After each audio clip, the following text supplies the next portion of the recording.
Hesti Kamelia sebagai penutur 2. Saya Gina Zahira sebagai editor. Saya Siti Nurjana sebagai sutradara.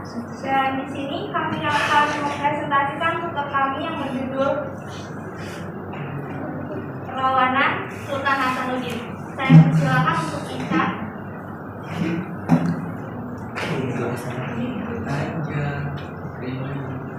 Dengan melihat peran dari posisi Makassar atau kerajaan Goa yang strategis, VOC berusaha keras untuk mengendalikan Goa. VOC ingin menguasai pelabuhan Songkok serta menerapkan monopoli perdagangan. Untuk itu, VOC harus dapat menundukkan kerajaan Goa. Berbagai upaya untuk melemahkan posisi Goa terus dilakukan.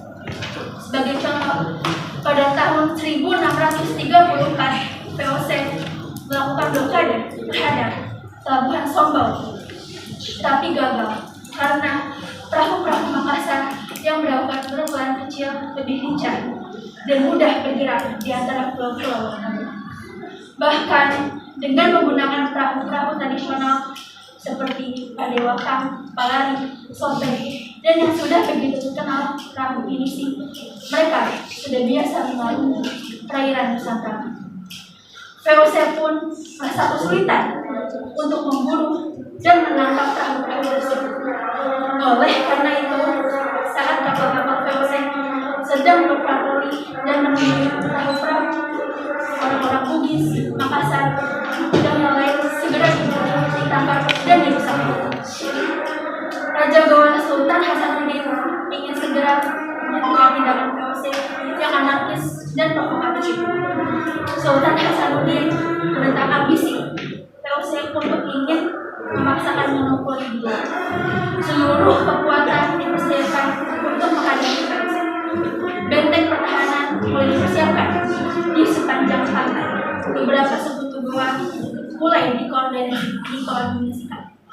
Dan semua dipersiapkan untuk melawan persewenang-wenangan. Selanjutnya akan dibacakan oleh penutur 2 yaitu Cantiknya. Tetapi ada juga penyebab dari suatu latar belakang tersebut. Yang pertama, kerajaan Goa sebelum dipimpin Sultan Hasanuddin adalah sebuah persatuan dari 9 pemimpin yang memiliki wilayah kekuasaan masing-masing. Persatuan itu dinamakan Pacaraya. Karena banyaknya perselisihan antara 9 pemimpin tersebut, kemudian pada 1320 Masehi, kesembilanan pemimpin itu menunjuk satu raja yang dapat memimpin kerajaan Goa. Maka dipilihlah Tumanurung sebagai raja pertama kerajaan Goa, yang kemudian membawa perubahan dan menjadikan kerajaan Goa semakin besar dan terkenal. Yang kedua, faktor-faktor yang mempengaruhi Sultan Hasanuddin melakukan perlawanan terhadap Belanda atau VOC adalah Sultan Hasanuddin melakukan perlawanan dan menerima sistem monopoli yang dibawa VOC karena sangat merugikan kerajaan Goa. Dan Sultan tetap ingin menjaga harga diri kerajaan Goa dan juga harga dirinya sebagai seorang raja. Yang ketiga, selama Sultan Hasanuddin melakukan perlawanan terhadap VOC, banyak cara yang digunakan oleh Sultan Hasanuddin. Mulai dari pertempuran dan penyerangan sampai perjanjian yang mengikat kedua belah pihak. Hal itu dilakukan Sultan Hasanuddin sebagai bentuk perjuangannya. Pertempuran pertama terjadi pada tahun 1633 dan pertempuran kedua terjadi pada tahun 1654. Kedua pertempuran tersebut diawali dengan perilaku VOC yang berusaha menghalangi pedagang yang masuk maupun keluar pelabuhan Makassar. 2 kali upaya VOC tersebut mengalami kegagalan karena pelaut Makassar memberikan perlawanan sengit terhadap pemerintah. Pertempuran ketiga terjadi pada tahun 1666 sampai dengan 1667 dalam bentuk perang besar. Ketika VOC menyerbu Makassar, pasukan kompeni dibantu oleh pasukan Raja Goa Harupalaka dan pasukan Kapten Yonka dari Ambon. Pasukan Angkatan Laut VOC yang dipimpin oleh Spelman menyerang pelabuhan Makassar. Sedangkan pasukan Harupalaka mendarat di Bonhain dan berhasil mendorong suku Bugis agar melakukan pemberontakan terhadap Sultan Hasanuddin serta melakukan penyerbuan ke Makassar. Peperangan berlangsung seru dan cukup lama. Tetapi pada saat itu kota Makassar masih dapat dipertahankan oleh Sultan Hasanuddin. Pada kesempatan itu, Sultan Hasanuddin terdesak dan dipaksa untuk mendatangi perjanjian perdamaian di Desa Bungaya pada tahun 1667. Isi perjanjian Bungaya antara lain, Sultan Hasanuddin harus memberikan kebebasan kepada VOC berdagang di kawasan Makassar dan Maluku. VOC memegang monopoli perdagangan di wilayah Indonesia bagian timur dengan pusatnya Makassar. Sultan Hasanuddin harus mengakui bahwa Abu Faraka adalah Raja Bone. Perlawanan rakyat Makassar akhirnya mengalami kegagalan.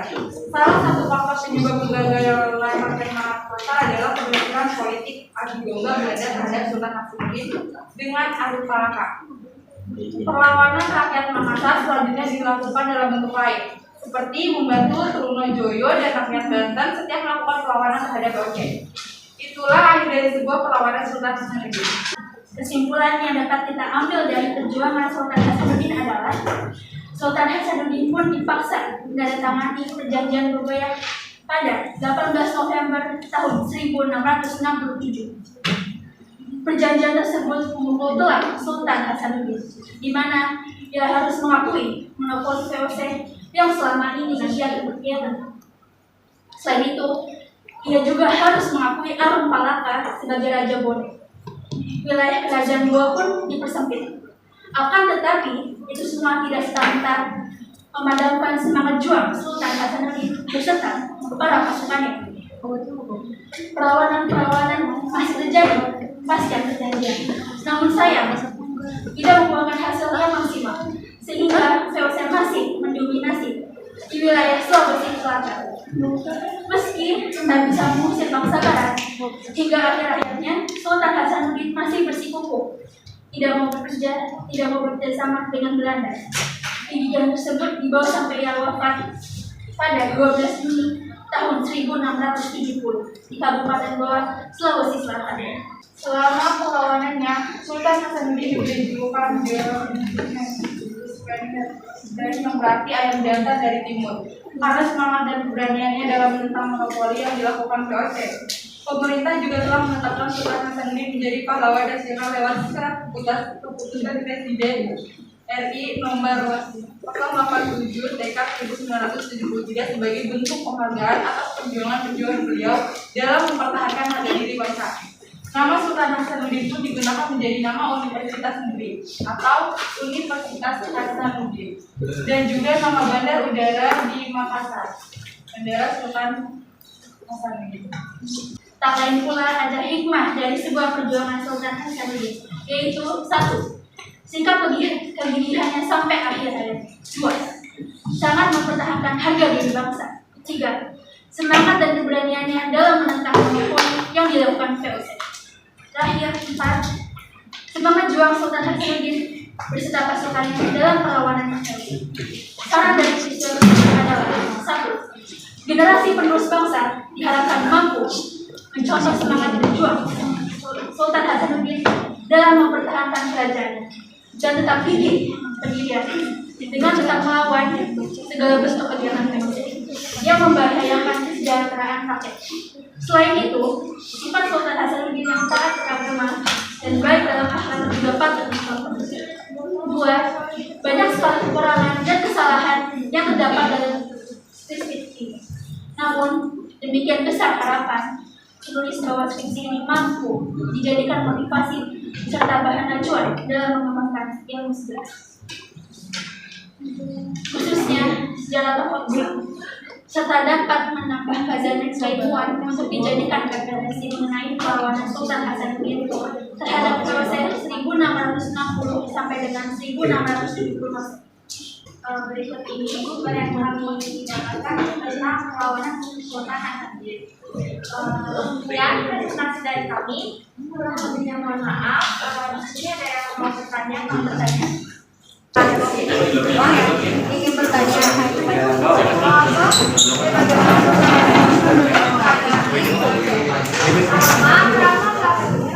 Bagaimana Sultan Hasanuddin menghadapi VOC? Apakah Sultan Hasanuddin memiliki strategi politik adu domba? Jika ada, tolong jelaskan.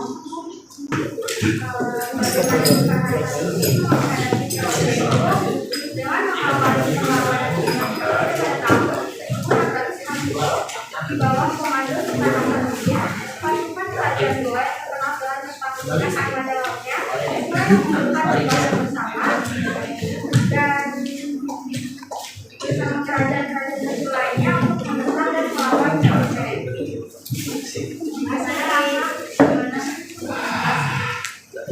Pertanyaan dari Nabila, apakah Sultan Hasanuddin memiliki strategi politik adu domba? Jika ada, tolong jelaskan. Sultan Hasanuddin menentang kebijakan VOC yang memaksakan monopoli di Goa. VOC sangat melalui politik distribusi perak, dan juga beberapa serangan VOC berhasil di sana Sultan Hasanuddin. Akan tetapi VOC yang dibantu oleh pasukan Arif Salama dan orang-orang Ambon berhasil hal ini menandai kemenangan VOC atas kerajaan Goa. Sudah tidak ada yang bertanya lagi, nah cukupkan saja. Sekian presentasi tutorial kami. Kurang lebihnya mohon maaf. Wassalamualaikum warahmatullahi wabarakatuh.